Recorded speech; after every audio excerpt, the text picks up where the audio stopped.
Tinubu gbésẹ̀ kúrò lórí òfin ìlú fararọ tó sì ní kí àwọn aṣòfin padà sẹ́nu iṣẹ́. Ààrẹ Nàìjíríà Bọ́lá Tinubu ti kéde gbígbé ẹsẹ̀ kúrò lórí òfin ìlú fararọ tí wọ́n kéde ní ìpínlẹ̀ Rivers ní ọjọ́rú ọjọ́ 17 oṣù kẹsàn-án ni ààrẹ sọ̀rọ̀ náà. Tinubu ní gbogbo àwọn tí ọ̀rọ̀ kàn ní ìpínlẹ̀ Rivers ni wọ́n ti so agbẹjẹmọ́wọ́ tí kò sì sí ìnílò láti túbọ̀ máa tẹ̀síwájú pẹ̀lú ìlú fararọ. Ó ní èyí mú inú òun dùn tó sì jẹ́ pé kò sì nílò láti tún tẹ̀síwájú pẹ̀lú òfin náà. Ẹ ó rántí pé ní ọjọ́ 18 oṣù kẹta ọdún 2025 ni ààrẹ Bọ́lá Tinubu ti kéde ìlú fararọ ní ìpínlẹ̀ Rivers látàrí làásìgbò òṣèlú tó ń wáyé níbẹ̀.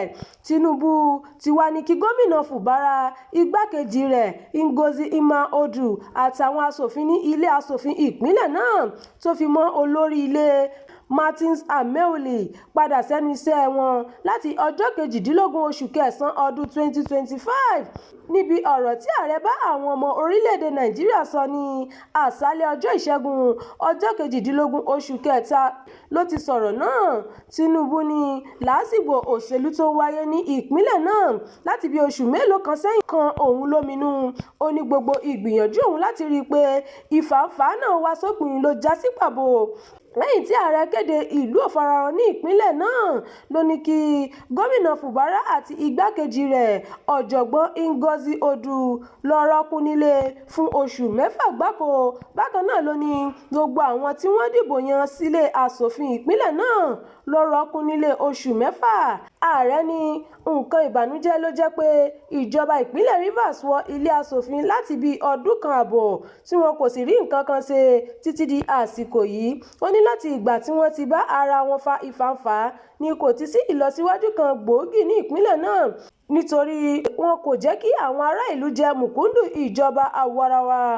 Ó ní òun kò lè máa wòran gẹ́gẹ́ bí ààrẹ kí nǹkan máa bàjẹ́ ní ìpínlẹ̀ ọ̀hún. Èyí ló sì mú òun láti tẹ̀lé ìwé òfin tó fi ààyè gba òun láti kéde ìlú fararọ.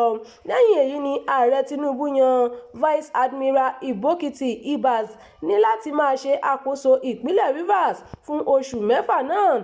Tinubu sọ pé kí òun tó kéde ìlú fararọ ní Rivers níṣe ni títẹ òfin lójúmọ́lẹ̀ ti wáyé níbẹ̀. Ó ní odidi oṣù 18 ni gómìnà náà fi wọ ilé aṣòfin tí kò sì tún kó padà. Tó sì jẹ́ pé kò sí ààrẹ kankan tí yóò máa wòran kí irú nǹkan bẹ́ẹ̀ máa ṣẹlẹ̀ láì gbé ìgbésẹ̀ lábẹ́ òfin láti fòpin sí i. Ó ṣàlàyé pé òun mọ̀ nípa àwọn ẹjọ́ tó lé ní 40 wọ́n pè tako òun ní àwọn ilé ẹjọ́ ní Abuja, Port Harcourt àti Yanagao lórí pé òun kéde ìlú fararọ ní ìpínlẹ̀ Rivers bó ṣe yẹ kí ọ̀rọ̀ rí nìyẹn lábẹ́ ìṣèjọba àwarawa. Àwọn ẹjọ́ kan sì wà nílé ẹjọ́ títí di àsìkò yìí. Yóò jẹ́ ìjákulẹ̀ fún mi gẹ́gẹ́ bí ààrẹ láti má ṣe ìkéde náà. Gbogbo àwọn tó yàn wá sípò ni wọ́n ń retí èrè ìṣèjọba àwarawa. Ó fi kún pé inú òun dùn pé ìpínlẹ̀ Rivers ti ṣetán láti padà sí ìṣèjọba àwarawa tí kò sì nílò láti sún òfin náà síwájú. Bákan náà ló fi àkókò náà ṣe ìrántí fáwọn gómìnà àtàwọn ilé aṣòfin káàkiri Nàìjíríà láti máa rántí pé nígbà tí àlàáfíà bá wà nílùú ni wọ́n lè ṣètò tí yóò mú ìrọ̀rùn bá àwọn aráàlú o. Ìròyìn àti fún ti àkókò yìí kò ní jù báyìí lọ. Ẹ má gbàgbé láti tẹ̀lé ìkànnì yìí. Ẹ bá wa pín ká kí ẹ sì fi èròǹgbà yín sí abala àríwísí. Abdulkareem Nimot ló ti ń jábọ̀ ìròyìn.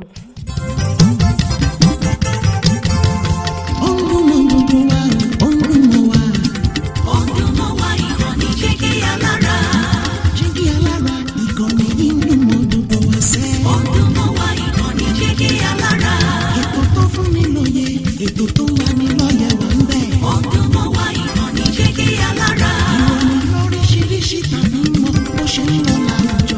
Ọdún mọ́ wá ìkànnì jẹ́ kí alára. Ìkànnì jẹ́gẹ́ alára. Jẹ́gẹ́ alára. Jẹ́gẹ́ alára.